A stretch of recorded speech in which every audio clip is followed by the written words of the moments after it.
Le FEMUA, quel intérêt pour le jeune? Pour nous éclairer ce soir, nous vous demandons de recevoir M. Traoré Salif, plus connu sous Assalfo, lead vocal du groupe Magic System, par ailleurs commissaire général du FEMUA. Voilà. Bonne arrivée. Merci beaucoup, Serge. Merci de me recevoir. Merci beaucoup. Merci. Merci, les gars.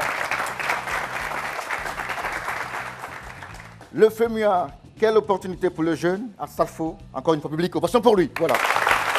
Modèle pour jeunes aujourd'hui reçoit un jeune Ivoirien de 22 ans d'âge. Il s'appelle Karim Aboubakar, c'est son nom. Il est ingénieur en agroéconomie. Il est le PDG d'une start-up Invective qui excelle dans le domaine agricole. Bonsoir et on est dans Expression Jeune, amis jeunes. Voilà.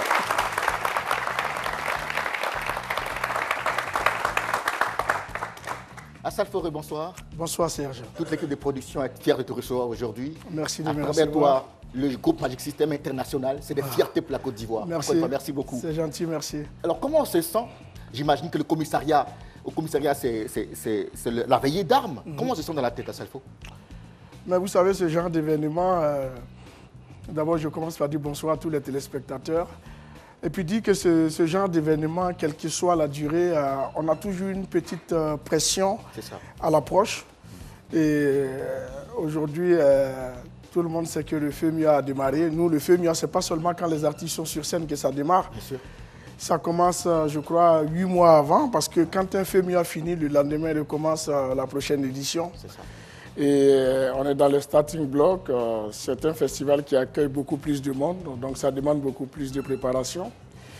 Et après, il y a le facteur chance, le facteur divin, parce qu'on prie toujours pour que tout se passe bien. Tout à fait. Voilà. D'accord. Alors, on est à la 11e édition. On va dire, à quelle question vient répondre ce festival, monsieur le commissaire?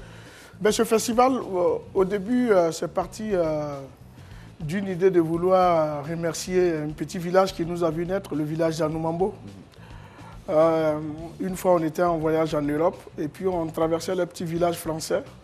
Et puis on a parlé entre nous, on dit, mais écoute, nous on part jouer souvent dans des petits villages, on voit comment ils sont contents et pourquoi on ne le ferait pas pour Anoumambo. Essayons de donner un concert gratuitement à Anoumambo et on va voir ce que ça va donner. Et c'est comme ça que l'idée du FEMUA vient. Après, je ne voulais pas venir avec le groupe Anoumambo, on finit de jouer et on ne donne rien aux populations.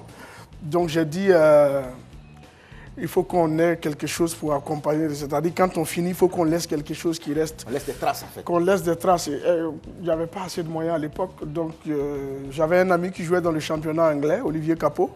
Donc j'appelle Olivier et je lui dis, écoute, moi j'ai besoin des jeux de maillot de Birmingham. Il jouait à Birmingham. Donc je l'appelle, il me dit, écoute, ce week-end on joue à domicile, tu viens, je vais te présenter au président du club et puis on va voir si on peut avoir quelques jeux de maillot pour toi. Donc je vais, effectivement, ça se passe bien et on me remet des jeux de maillot. Donc j'ai dit, bon écoute, pour le concert, on va remettre un jeu de maillot aux jeunes d'Anoumambo. Et puis j'ai cherché quelques médicaments aussi pour les mettre à l'hôpital. C'est comme ça que part la première édition du FEMUA. Et après, c'est un projet évolutif qui va grandir avec des réalités nouvelles, des émotions nouvelles. Oui, parce que dès la base, on a voulu s'investir dans les secteurs pauvres des populations, qui sont l'éducation et la santé. Parce que nous, à Anoumambo, on allait dans des écoles de 110 personnes par classe. Et à un moment donné, on s'est dit, est-ce qu'on ne pouvait pas contribuer quand même à alléger la tâche? Parce qu'il ne faut pas que nos petits frères vivent ce que nous, on a vécu quand on y était. Et puis, bon, on s'est dit, on va construire une école. C'est un défi comme ça qu'on lève, mais bon, personne ne nous croyait.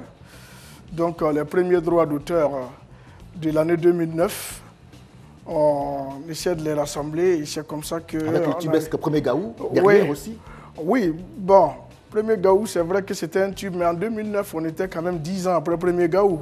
Donc, il fallait refaire les choses et puis, bon, on a trouvé l'idée de construire la première école Magic System à Anoumambo. Et puis, à partir de la 3e édition, 4e édition, les partenaires et les sponsors ont commencé à croire en nous. Et puis chaque année, j'ai essayé d'apporter un plus, une innovation pour donner au festival une dimension plus internationale. Et puis bon, aujourd'hui, nous sommes à la 11e édition. Justement c'est le point de faire un petit point sur les éditions antérieures. Est-ce que tu as des motifs de satisfaction?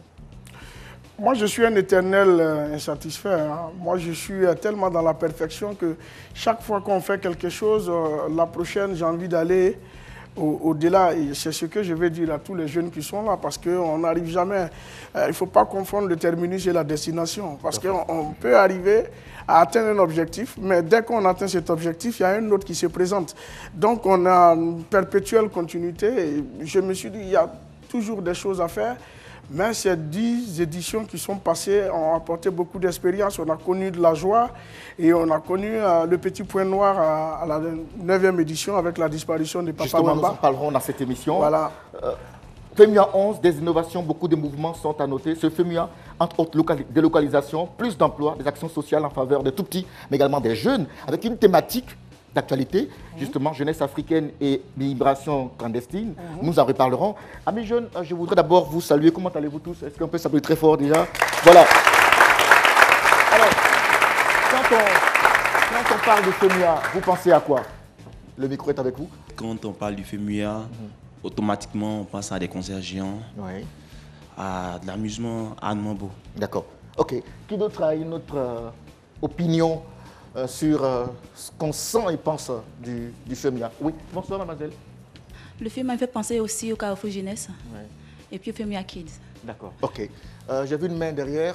Oui, allez-y. Quand on entend parler de FEMUA, on pense directement à une plateforme qui regroupe des artistes de divers genres et de divers horizons qui viennent pour moi se produire.